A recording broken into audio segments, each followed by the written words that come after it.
Hey, good afternoon, SBC 209 Interpersonal Communications, or good morning, good evening, good night, whatever time you're consuming this. It's time for us to move on to Chapter 4, Nonverbal Communication. I will be delivering this lecture completely nonverbally. No, you can't do that. But we are going to talk about the fact that nonverbal communication can be, it could be very important to our verbal communication. But we're going to discuss that as we go through. First thing I want to do is I want to dispel a myth. Because there's a lot of bogus studies out there that will tell you that, in human communication, 60% is nonverbal. The most important parts of human communication are nonverbal. 90% of human communication is nonverbal. All that stuff is, anybody who tries to say anything like that is just basically is bogus, is bad science. Here's why. And we're going to discuss it in detail, but nonverbal communication is not a direct sign referent correlation like we talked about last week in language. Okay, there is no direct correlation between some nonverbal communication thing and some sort of distinct memory, or meaning that we all convey.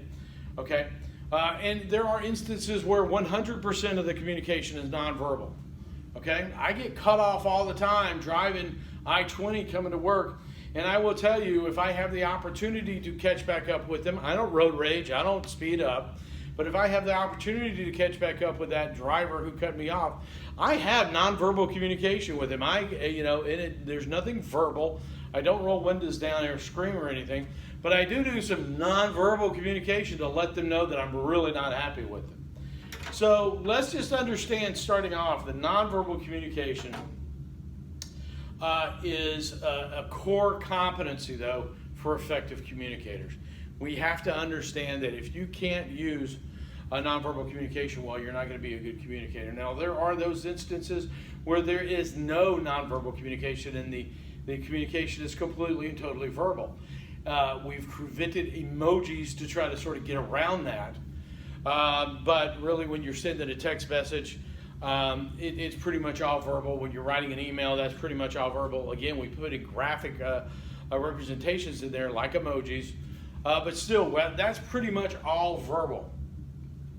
Okay, so what we want to do is start off with a definition of what is nonverbal communication. All right, nonverbal communication is everything you do to transfer a message without actually talking about the words that we're using. Okay. You see me all the time when I talk about something that's big, something that's small, okay, something that goes way back, okay. Those are all things that complement the verbal message. Now, I want you to do something here right now, and we're going to talk about it more in detail when we talk about paralanguage, but I want you to disassociate vocal and verbal, okay. Vocal is is nonverbal, okay.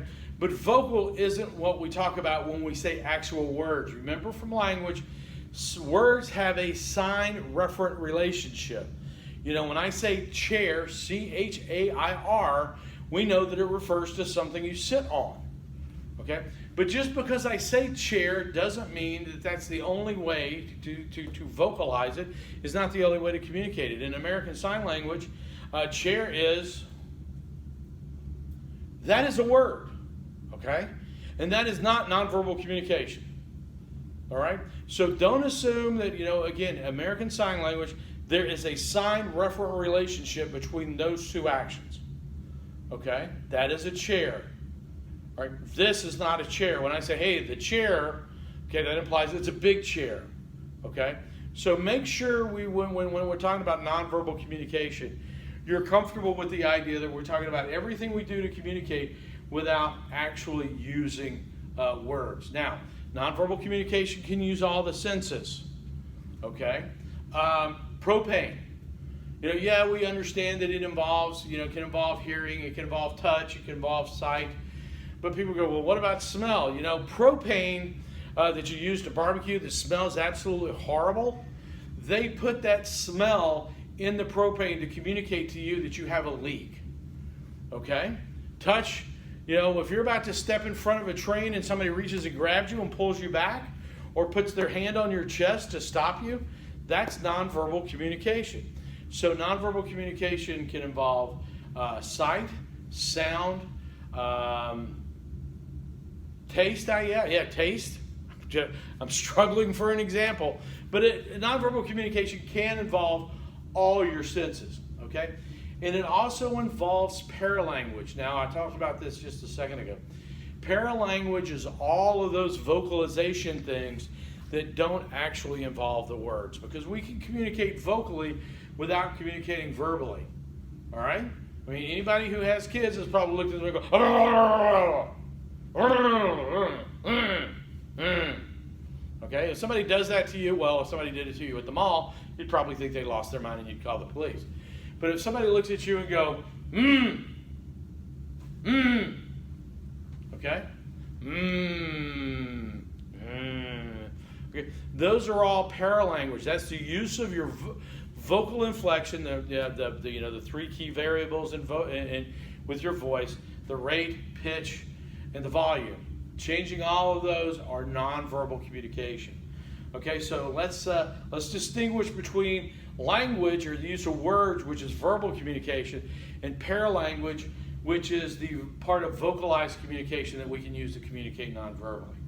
Okay, a couple of things to note about nonverbal communications. Nonverbal communications are very important in communicating and conveying. They're important to convey interpersonal and emotional content.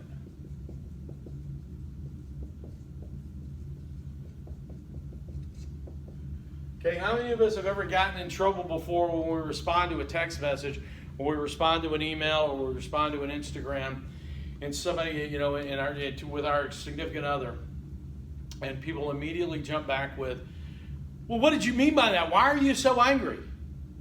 And you go, well, no, hold on a minute. All I just said, you said, I can't come home right now, I'm stuck at work. And I responded with, that's fine. Well, you say that's fine when you're mad. Well, no, I don't say that's fine when I'm mad. I say that's fine when it's fine. No, you say that's fine when you're mad because you've always got that tone. I didn't have any tone in my voice. It was a text message. I said it's okay, that's fine. Okay, how many times has that happened to all of us? How many times have we written something in an email, on Facebook and Instagram, and had people just want to jump all over us, and then we have to go, oh, hold on a minute. I was being sarcastic. When I post on Facebook and I'm being sarcastic, I literally explicitly put in parents after my posting, my sarcasm font on this post is broken, so please take it in that light. Okay? So the emotional content and the interpersonal content is greatly aided by our nonverbals. Okay? Nonverbal communication is ambiguous.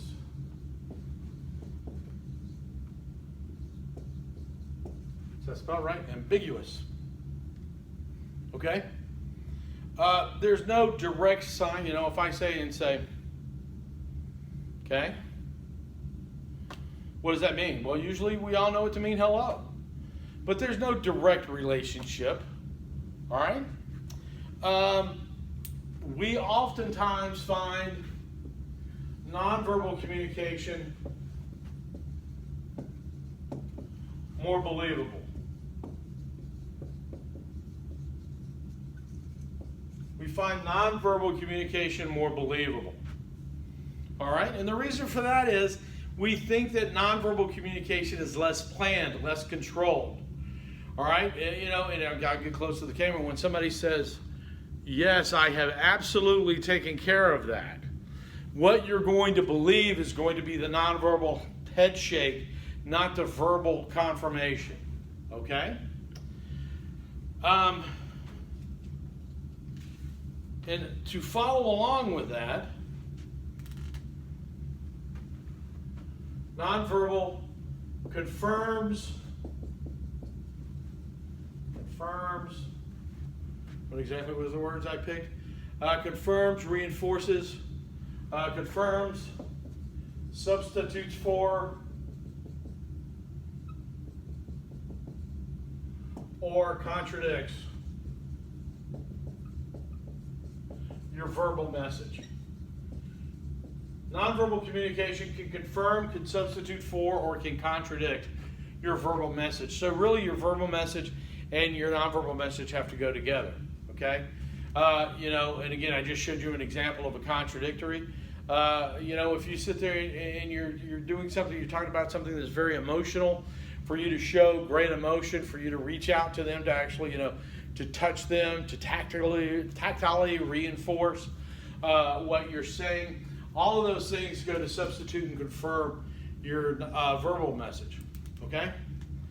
Nonverbal communication, all right, is more convincing. We've already said is more believable, but it can be used to convince someone.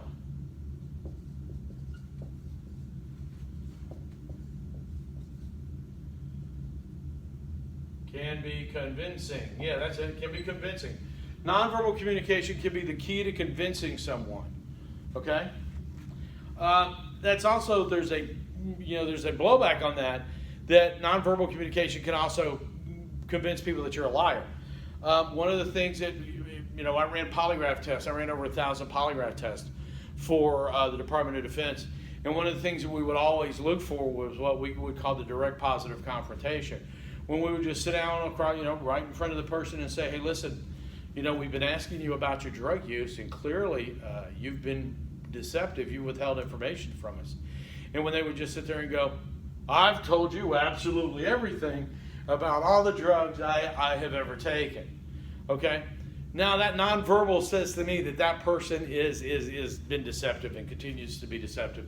And because they're not making eye contact, they're continuing to withhold information. But if I sat there and I said, let me make sure you can see me, clearly it looks like you've withheld information on the test, and they go, I just get very nervous about this. I don't understand why I'm having a problem with it. Is there some other way we can approach this so I might have a chance of passing this test? Direct eye contact, hands are open in a way. I'm convinced that this person is telling me the truth. Okay?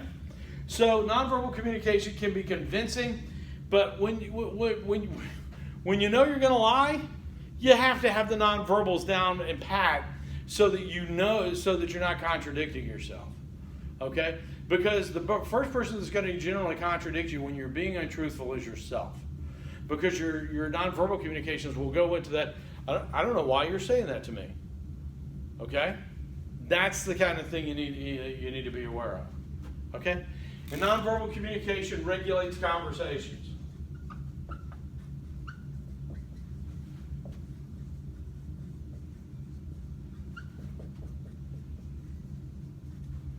And we all know, we've all done this.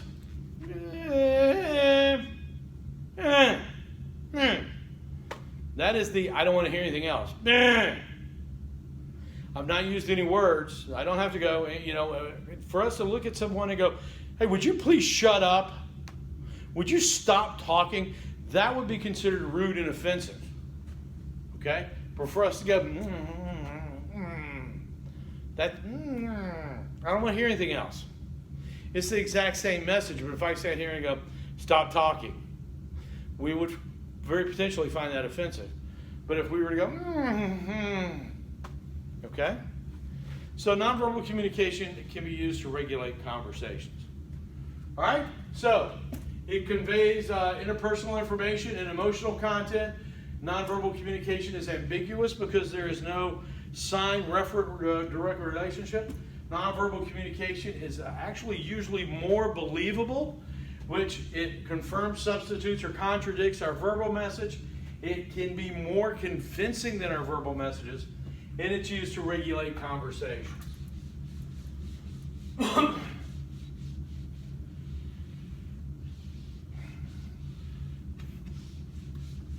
All right. This is my third lecture for the day, so let me have a little sip of a beverage.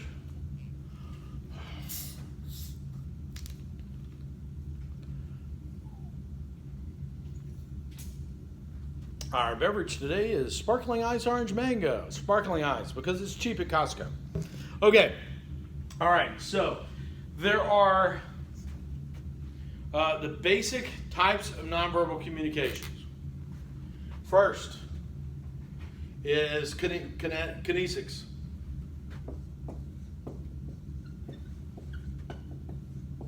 Kinesics. Kinesics is body movements, gestures. Okay? First one. We all know that, gestures. That would include adapters. So we have gestures, which would include adapters.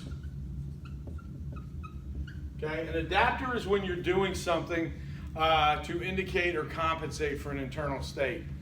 You've seen people that are standing there going like,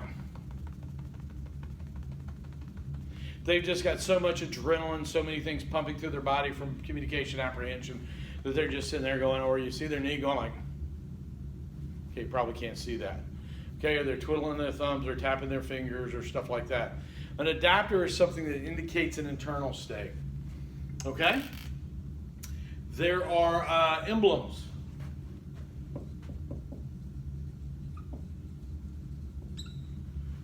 An emblem is a gesture that has an agreed upon meaning. Now, I want you to get, again, this is a generalized a meaning, not a direct word to referent, assigned to referent relationship.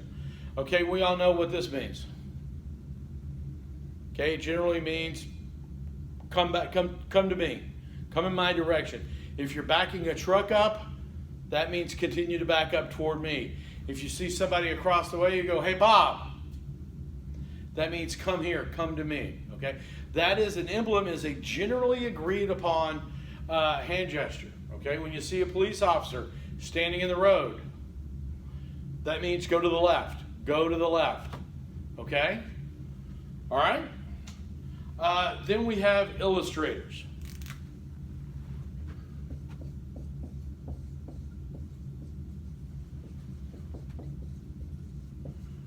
An illustrator is something that demonstrates or shows the verbal message. Hey, I took some pictures. Hey, I spoke on the phone. Okay? In my experience with 30 years with the Department of Defense, pilots are all the time doing illustrators. Did he bank right? And I followed him around. Okay? An illustrator shows or demonstrates how the verbal message gives you something that shows like guns and why that's the universal hand sign for shotguns or okay, gun, but that pistol. Okay, an illustrator demonstrates or shows the verbal message in another medium. Okay. After gestures, in kinesics we had head movements. Two things you need to know about head movements. First of all, number one, bigger is better, okay? Or it's at least more assertive. So if I kind of agree with you, I'm going to go, just a little head nod. If I really, really, oh, yeah, absolutely. Okay, if I disagree with you, a little bit. Okay, if I disagree with you a lot. Okay, bigger is more assertive, more expressive. Okay. Second thing about head movements, that is an indication of interest. Okay, tilting your head is an indication of interest or attraction. I mean, we've all sat there and we've all said, "Hey, come here, look at this," and there's a really cute puppy video on, and you go, "Aww." Okay, I can't do that because my neck's so jacked up. But tilting your head indicates interest or attraction to something. Okay. There's eye contact.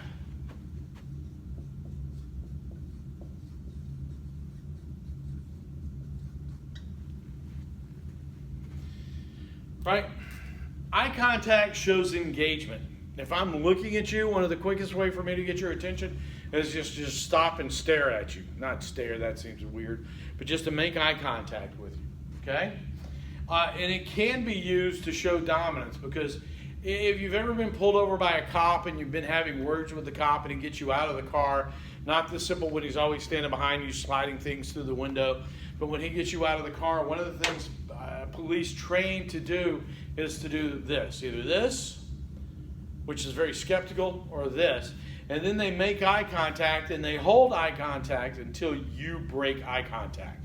And what that has done is that has shown that showing that they're the dominant person in the relationship.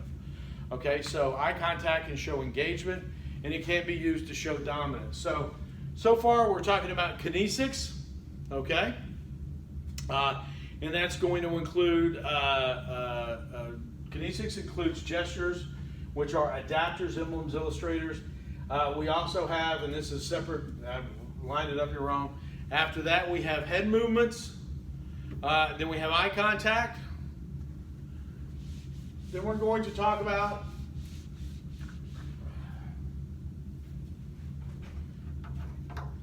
facial expressions.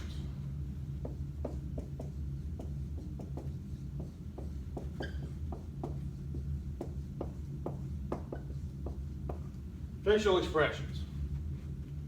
Okay? Now, facial expressions are really difficult to control.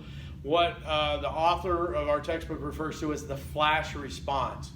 Because a lot of times, somebody will say something, and you see this all the time on TV, where, somebody will say something and they'll go, that second after they hear it, they'll go, huh? And then they get control of they'll go, yeah, we just found out that your wife is having an affair.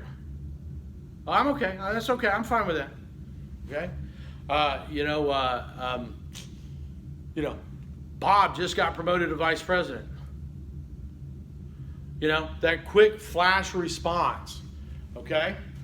So in facial expressions, the flash response, and the facial expressions oftentimes are what gives somebody away. Okay? So facial expressions, so there's the flash response, and then there's the eyes. Now they always say the eyes are the window to the soul. The eyes aren't really the windows to your soul.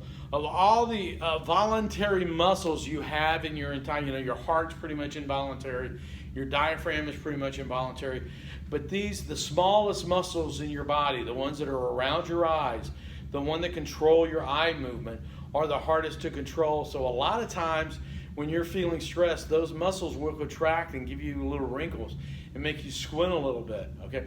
Those muscles are very hard to control. That's why when you're looking at somebody, you're going like, I'm not really sure, but I'm not trusting this guy. If you look at their eyes, you'll notice that they're probably squinting, or they look like they're trying to, overly controlling their eye movements, okay? So that's something to be aware of. Okay, there's what we call haptics.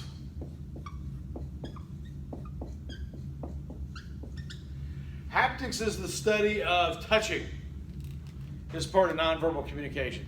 And that's either positive or negative. I mean, you could, when somebody's being, when you're being close, when you're being intimate with someone, and you want to reach out and touch their hands, that's a sign of you wanting to be intimate with them, wanting to be close to them. But then there's also the guy that walks up and puts his hand on your shoulder and goes, hey, how you doing? That is a dominance issue, okay? But that's using nonverbal communication, touching, trying to sort of control the conversation, to restrict conversation, to establish dominance, okay? And then finally is proxemics. Sure, spell it right. Proxemics. Proxemics is the use of space as a nonverbal communication, okay? And what that means very simply is that I have certain distances, and when I cross those distances, I begin to affect our conversation. I want you to read the book. The book has generally got some, 4 different types of spaces, okay? And it explains, it's page 44 on my copy of the book, page 44 of this chapter. And it has a lot to do with, not page 44, but it has public, social, personal, and intimate space. Where public space is quite distant, social space is a little bit more closed off. Personal space is where you get a little bit closer, where you're obviously engaging singly with one another, okay? And then intimate space is where you're right in there and you're obviously involved in an intimate relationship. Now, when you go from public to social to personal to intimate space, that sort of defines how you expect to engage. And if you're not on the same sheet of music, it can be very disturbing. I mean, Jerry Seinfeld a million years ago did the thing about the close talker, where the guy would come, and we've all had that experience where somebody comes like right here to talk to you, and it's we're not very comfortable with that. Now, there are times when proxemics can be bent, can be adjusted. Socially, we're okay with it. And the obvious example is in a elevator, okay? We usually like that, when people we don't know, we don't want to get them any closer than social space, but we will allow them into our personal space. And if the elevator is crowded enough, we will even allow people into our intimate space. And how do we do that? Well, it's kind of socially agreed that we will all stand and we will all look up at the numbers and we will all pretend like none of us exist. The only thing that exists in this elevator is me and that number. Now, when you got a crowded elevator, even though the two people are standing in front of you, you don't know them, they're all standing in one place, and everybody's looking up at the numbers, and two people in front of you, one of them looks over and said, so did you talk to Barbara about that thing that we're doing this afternoon? And the other person goes, I haven't talked to her yet. I have problems with her. She's sometimes overreactive and doesn't really adjust well to changes. Yeah, but they're having this conversation literally 6 inches in front of your face. Okay? That can be uncomfortable for people. Okay? Because they're involved in a personal engagement and you're at intimate distance to them. All right? Everybody knows you're supposed to be looking at the numbers. You're not supposed to be having a conversation. You're supposed to be focused above everybody's head. But when two people start talking, you can feel sort of a change in the dynamics of the elevator. Because somebody is in their intimate space and having a personal conversation, that makes everybody in the elevator a little uncomfortable. You really want to test this theory out? The next time you go someplace that has an elevator and you get in and you see a lot of people lining up for the elevator, lag back so that you're the last person on, and then step on and let the elevator close, and then don't turn around and start making eye contact with people. People will get very, very upset with you very quickly. Okay? So again, let's go over real quick our different types of nonverbal communication. Remember, we have kinesics, and that involves gestures, which include adapters, emblems, and illustrators. Kinesics is movement. Okay? We have head movements and posture. We have eye contact. We have our facial expressions. We have haptics, which is the use of touching for communication. And then we have proxemics. Okay? So let's talk about a couple of things to wind up. It's coming down to the end. Okay? To talk about nonverbal communication competence. All right? First of all, let's talk about congruence.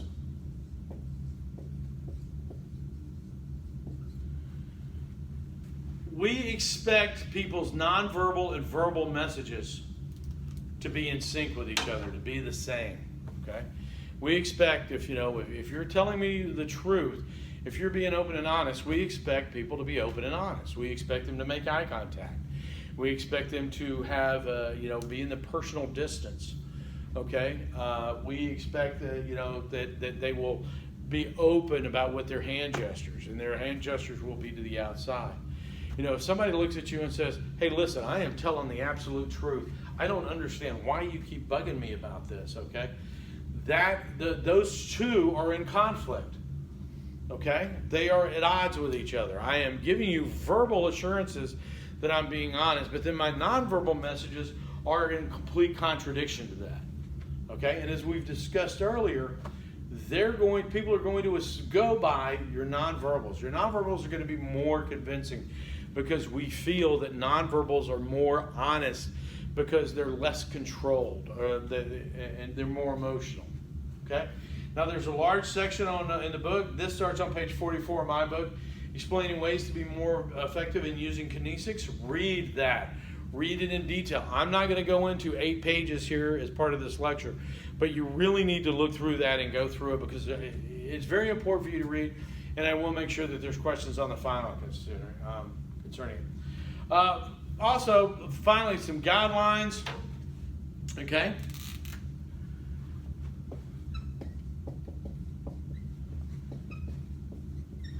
There is no Nonverbal Communication Dictionary.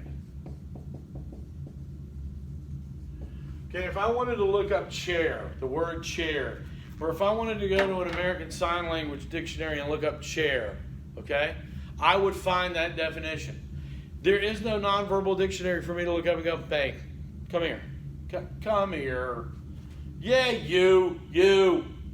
Okay? Okay? That you, come here. There's no dictionary for that because in different places they can mean completely different things. If I wanted somebody to come over here and talk to me, I would go, if I was in the Mediterranean part of Southern Europe, Greece, Italy, Spain, a lot of cases that would be, okay, there's no correlation that allows us to define those explicitly. Okay? Second of all, view nonverbal communication in groups.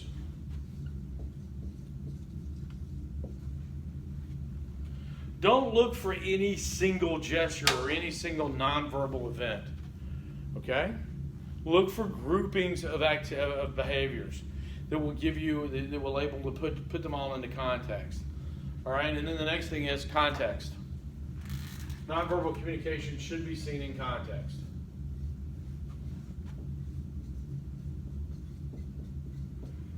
Okay?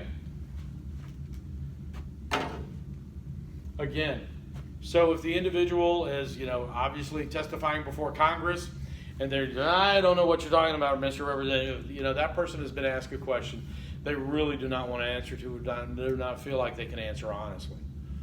Okay? But again, use them in group, examine them in groups and look for context. I mean, just because somebody glances away does not mean they're automatically lying. If everything else, if you say, well, where were you last night? I was, here. A lot of times that glance away is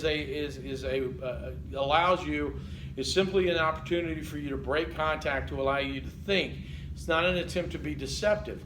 And if everything else, casual posture, head's tilted to the side, arms are out away from the body, feet are not in a defensive position, everything else is very casual, that quick glance away for just a second doesn't indicate deception. It indicates, you have to take it as a grouping of gestures. And again, the same thing with context. Okay? If somebody is doing something that seems just completely out of context with the situation, they're getting very defensive. I mean, you see them do stuff like this and put their hands like this. Okay? That makes you wonder, what is going on? Okay, this is, and I see people talking like this all the time when they're getting defensive. And then the next step is, you're like ready to throw haymakers. Okay, but you will see people standing like this going, I don't know why you're attacking me like this. Okay? What is making them, that's clear. Hey, listen, I absolutely agree with you. And I'm willing to go, and I can take this into consideration. Well, okay, clearly that person is very upset about the way you're approaching them with whatever it is you're asking them to agree with. Okay? All right, so that's nonverbal communication. Very short lecture today. But again, what I did was I left out large chunks of the lecture of the material in the book. I'm going to expect you to be responsible for checking that out on your own. So again, what I'm going to tell you is read the book. Next Thursday at noon, have the Chapter 4 exercises done. And if nothing else, we will see you next week when we move on to Chapter 5.